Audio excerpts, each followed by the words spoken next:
முன்னாடி சொன்ன மாதிரியே கூட்டணி ஆட்சி தான் தமிழகத்தில் அமைய போகுது. பல கட்ட பேச்சுவார்த்தையை நடத்திட்டு வராரு தற்போதைய சட்டமன்றத்தில்.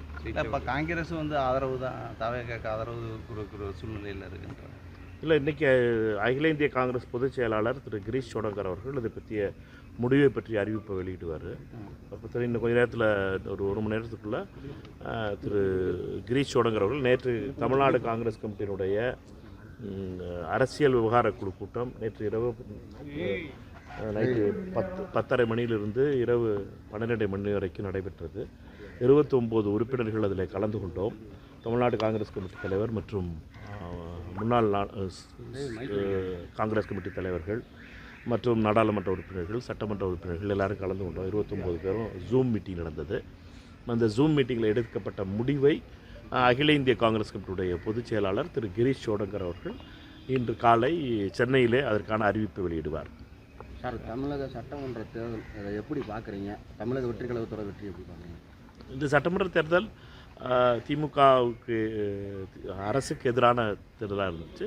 அதனுடைய விளைவாக 15 அமைச்சர்கள் வரை தோல்வியுற்றிருக்கிறார்கள். எங்களை பொறுத்த மட்டும் இந்த கூட்டணி நாங்கள் மதசார்பற்ற கூட்டணி இல்லை, நாங்கள் எல்லாம் அரசாங்கத்தில் இல்லை. அதனால் நாங்கள் எல்லாம் அந்த கூட்டணியில் இருந்தோம். பட் அரசாங்கத்திற்கு எதிர்ப்பான வாக்காக பார்க்க வேண்டும்.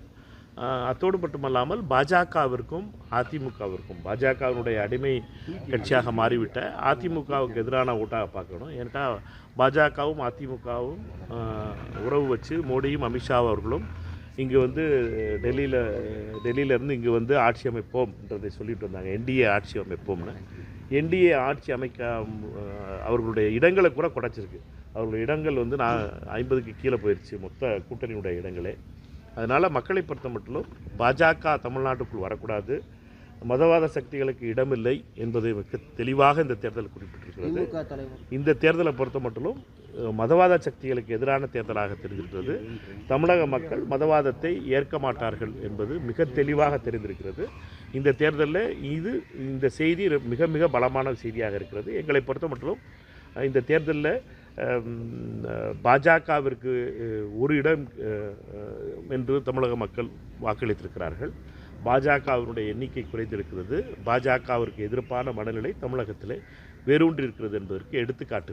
திமுக தலைவர் தோல்வி, காங்கிரஸ் கமிட்டி தலைவர் தோல்வி, ரெண்டும். திமுகவுடைய முதலமைச்சர் தோல்வி என்பது வருத்தத்துக்குரியது. அண்ணன் ஸ்டாலின் அவர்களை பொறுத்த மட்டும் ஒரு நீண்ட அரசியல்வாதி, அவரை பொறுத்த மட்டும் அவருடைய தோல்வி என்பது வருத்தமான தோல்வி. தமிழ்நாடு காங்கிரஸ் கமிட்டியுடைய தோல்வி ஸ்ரீபெரும்புதூரில் நடந்தது என்பதும் என்னை பொறுத்த மட்டும் அது நடந்திருக்கக்கூடாது. எங்களை பொறுத்த மட்டும் ஸ்ரீபெரும்புதூர் தொகுதி என்பது மறைந்த எங்களுடைய தலைவர் ராஜீவ்காந்தி அவர்கள் மறைந்த இடம். அந்த இடத்துல எங்களுடைய தமிழ்நாடு காங்கிரஸ் கமிட்டி தலைவர் தோல்வியுற்றது என்பதும் வருத்தத்துக்குரிய விஷயம். பிரதமர் முதல்வர் பதவியேற்பு விழாவிற்கு வந்து ராகுல் காந்தி வருவதாக ஒரு தகவல். இதெல்லாம் ஸ்பெகுலேஷன். நீங்கள் என்னை பொறுத்த வரைக்கும் இன்றைக்கி அகில இந்திய காங்கிரஸ் கமிட்டி பொறுப்பாளர் தான் நாங்கள் என்ன முடிவெடுத்தோங்கிறத பற்றி சொல்ல போகிறது. அவர் சென்னையில் அதற்கான முடிவு அறிவிப்பார். அதனால் அதுக்கு முன்னாடி எதை பற்றி யார் பேசினாலும் சரி அதெல்லாம் அர்த்தம் இல்லாத இருக்கும். விஜய் பாஜக வரக்கூடாது அப்படின்றத சொல்கிறாரு. அந்த கருத்து உங்களோட ஒத்து போகுது, அதை எப்படி பார்க்குறீங்க? இல்லை, அதான் நான் எங்களை பொறுத்த மட்டும் பாஜக வரக்கூடாது. மதவாத சக்திகளுக்கு, வெறுப்பு அரசியலுக்கு இடமில்லை தமிழ்நாட்டில். நம்ம தெளிவாக பார்த்தோம். திருப்பரங்குன்றத்தில் அண்ணன் ராஜன் செல்லப்பா தீபம் ஏற்றுவோம்னு ஓட்டு கேட்டார். மக்கள் 3வது இடம் கொடுத்துருக்காங்க.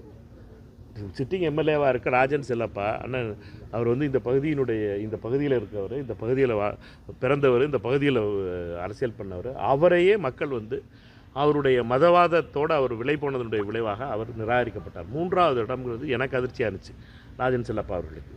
அவரை ஏனென்றால் தமிழக மண் இந்த மதவாதத்தை ஏற்றுக்கொள்ளாது என்பதற்கு எடுத்துக்காட்டு தான் திருப்பரங்குன்றம் சட்டமன்ற தொகுதியில் ஒரு 26,000-30,000 ஓட்டில் வெற்றி பெற்ற சட்டமன்ற உறுப்பினர் ராஜன் செல்லப்பா 3வது இடம் வர்றதுக்கு இதிலே தெரியணும். நம்மளை பொறுத்த மட்டும் மக்கள் மதவாதத்தை நிராகரிக்கிறார்கள் என்பது.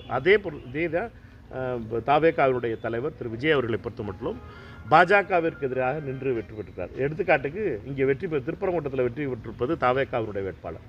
ஆக மொத்தம் யார் வந்து மதவாதத்துக்கு ஆதரிப்போம் சொன்னாங்களோ ராஜன் செல்லப்பா, அவரை தோற்கடித்திருப்பது என்பது தவேகா. இதெல்லாம் வந்து உண்மை. இதெல்லாம் ரிசல்ட்டில் வந்திருக்க உண்மைகள்.